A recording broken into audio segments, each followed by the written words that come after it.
All right, we're gonna do a little bit of comparing here. We got a couple different coolers.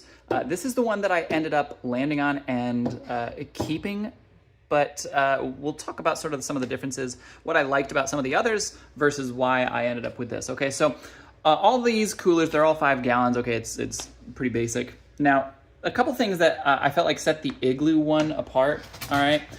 First, it's super simple. There's no gimmicks or anything like that. You just put the water in, and you pull it. There's no like moving parts, there's no levers, there's no handles.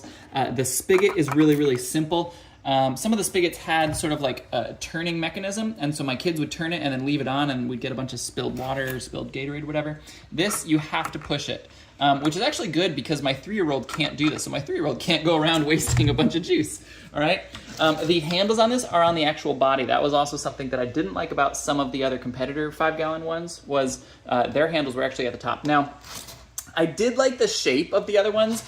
We have a minivan, and so I could actually line up some of the other ones. The ones that are more square and elongated were a little bit easier to store and pack up into a truck, into a camper, into our minivan, whatever, just because it was a little bit more sort of ergonomical.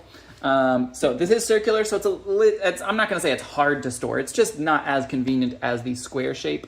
But since the handles are right there, I do feel like this is actually easier to carry. It's also easier for 2 kids. Again, we've got young kids here, so we'll put one on one side, one on the other, and then both of them together can carry this out, whereas it was a little bit harder with the tall, skinny ones for 2 kids to carry it out. So that's why we ended up with this. They all chilled water pretty well. This, I did feel like the ice lasted longer. So we'll put ice in here at the beginning, put our juice, water, Gatorade, whatever else inside there. By the end of the day at the baseball field, we've still got ice inside of this, and I couldn't say the same for all the other ones that we tested.